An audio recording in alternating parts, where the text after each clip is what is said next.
Welcome, folks, to the Indianapolis Motor Speedway here in Speedway, Indiana, and we are here for the first time in the Cabela's Cup Series this weekend for the first ever Brickyard 400. We've been to Indianapolis before here in the Cabela's Cup Series, but not here at the Big House. It was Season 1 at the Indianapolis Raceway Park, and, well, that wasn't a particularly interesting race. We had Jarrett Talmadge lead 72 of the 75 laps of that one. But there were some close calls in that one. But we are here for the first time at the Big House, the Indianapolis Motor Speedway, or as you may call it, the Brickyard. And why is it called the Brickyard? This place used to be made entirely out of bricks, and over the years, the bricks that were originally the surface of this track have been whittled down to 1 yard right there at the start-finish line. And Louis Zancala in the 7, starting his first timed lap here in uncharted qualifying. John Andrews is in the 41, Josephine O'Neill in the 54. The 91 this week is Quentin Moore. The 31 is Daniel Bouchard. The 57 is Eric Olson. 50 is Braden Perez. 26 is Riley Snare. 09 is Brennan Wilmington. The 80 is Brandon Yodel. And the 99 is last week's winner at Iowa in the Scots National Series, Caleb Rose. So Caleb coming in with momentum. We'll see if he can take that NS Racing number 99 into the Brickyard 400. But Zancala coming around here to complete his first timed lap. We will see what it looks like as he heads down Gasoline Alley and crosses the bricks. It is a 50.340. Brilliant stuff there from Louis Zancala in the 7. He's got to... Of course, these guys got to get over to Mansfield, Ohio here in just a few hours for the Ohio 250 at Mansfield Motor Speedway. So I guess they're probably glad that this is not a very long session. It's 5 minutes plus a little bit of extra time. So Louis Zancala, excuse me, has come around, is going to come around again. We had somebody spin out to the inside of pit road. Looks like John Andrews in the 41 had a little bit of an adventure there in the RB Chevrolet, just missing the attenuator, looks like, but big damage on the left side of that car and the right side of that car. But Quentin Moore has moved to the top of the board now in car number 91, 49.665, a blistering lap for that Little Caesars Dodge. So it is him and Zancala in right now. Olson out, Rose out. Nobody else has come around and run a lap just yet. That's going to change right now. Josephine O'Neill going to come around. Braden Perez going to come around. And neither one of them cracked the top two. Zancala's coming around for the third time. And he hits a 49.957. Brilliant lap there for Louis Zancala. Daniel Bouchard goes in 4th overall, a 50.238. Riley Snare, 5th overall, a 50.321. And Brennan Wilmington, 3rd overall, right up into the 49s on his first lap. But now, John Andrews hasn't run a lap yet. He had an incident coming out of turn number 4, so I don't think he's going to have a chance to run a lap here in this session. Although we are going to have some extra time here. We'll see when he gets off of the pit road. But it is still Quentin Moore and Louis Zancala on the board right now here at the Indianapolis Motor Speedway. Now Josephine O'Neill moves into 2nd. Zancala comes around for a 4th lap. Does not improve. Now Andrews is going to come off the pit road now in car 41. We'll keep an eye on him as he gets up to speed here, and the clock ticks down. We'll see what it looks like here. First reset, 49 seconds. He's not going to make it unless the timer is longer than that. We'll see what the next reset looks like. but I don't think Andrews is going to make it. Right now, it's Quentin Moore and Brennan Wilmington, clocked in at 49.655 for Moore and 49.668 for Wilmington, who are right now would make it into the Brickyard 400. But Andrews coming around. We'll see if he has enough time to run one lap here. At least one lap to get on the board. 10 seconds remaining in this first reset. We'll see how much time is going to be left as he comes around here to start his lap. As the clock ticks down, 29, he's not going to make it. He's not going to make it, so we'll watch for these guys and gals right here. I believe Perez may be the last car that's able to come around.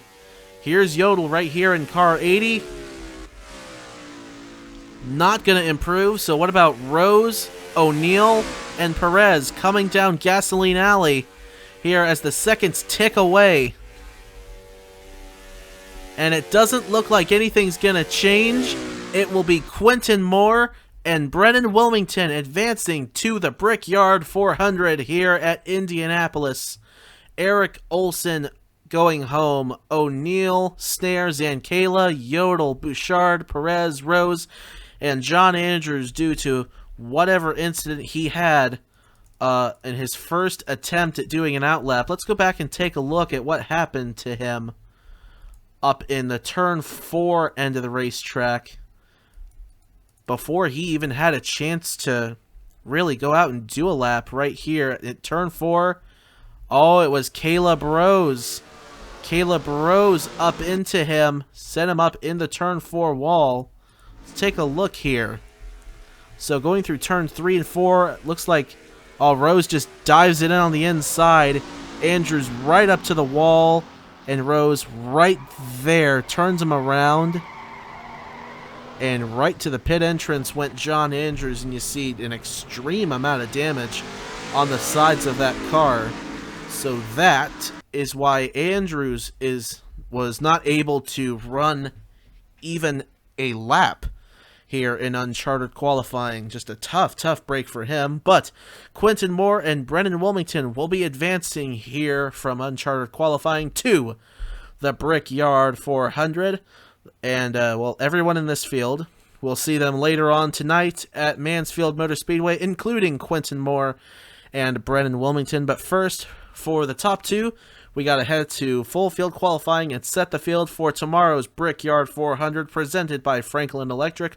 Let us go do that now. And here we are, folks, at the Indianapolis Motor Speedway for full field qualifying for the inaugural CCS Brickyard 400. We've never been here at the Indianapolis Motor Speedway.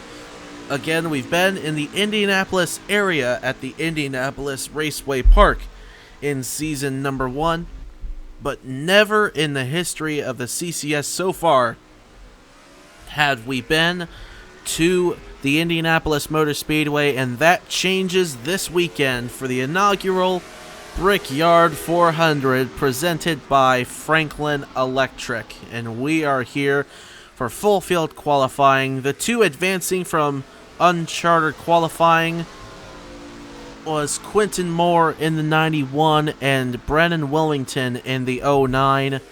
Will Parrish, the first out to do qualifying laps around this over 100-year-old cathedral of speed, 110 years old as of this year in 2021. We've been here earlier this season on the Trinity River Network for the Indianapolis 200, which closed out the CarQuest Indy Racing League. We saw a fabulous race there that Benny Watson won. And we are more than ready to get this one going here this weekend. First, we got to get through qualifying. Will Parrish will be the first one to do a timed lap around Indianapolis. Well, his pit stall is before the start-finish line, so technically he already has done a timed lap, but this is one that's going to be up to speed this time as he gets around Alexander Rowe and Ben Young, who were just coming off the pit road there. Rowe in the 11, Ben Young in the 2 car. Through the northwestern turn 4 comes Will Parrish out of the final corner. We'll see what kind of lap speed he carries this time. We'll see what it looks like as he heads for the yard of bricks. What's it gonna be? It's gonna be 50.127. Blistering lap by that Ruby Motorsports driver, straight up to number 1 on the board, but not for long. Right into the 49s goes Andrew Williams. How about that lap time? 49.884. So right now it's Williams, Parrish, Hightower, Monaco, and Crouch, the top 5 right now. The only ones that have done a lap up to speed. We'll see about the others as they come around. Now Sam Oskin moves to 3rd. Owen Miles to 2nd on the board. And then Vargas knocks him down to 3rd as he moves to 2nd. Ethan Lewis to the top of the board now in car 51 for owner Matt Tuck and Team Velocistar. And that didn't last long. Charlie Davenport, a 49.762 for the driver in that 19 car.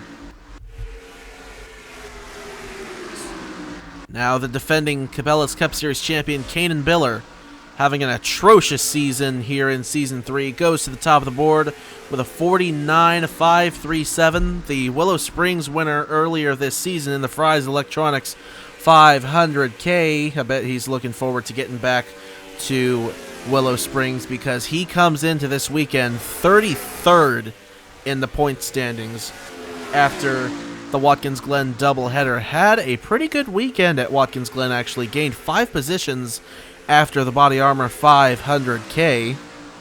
Has 1 win, 3 top 5s, 5 top 10s on the season, and an average finish of 23.92.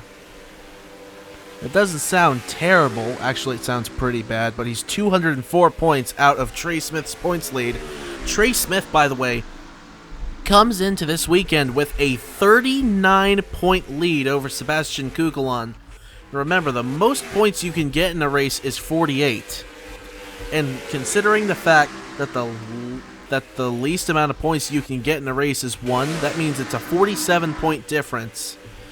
47-point gap would be a full race worth of points. And Trey Smith is up by 39 ahead of Sebastian Kukulon.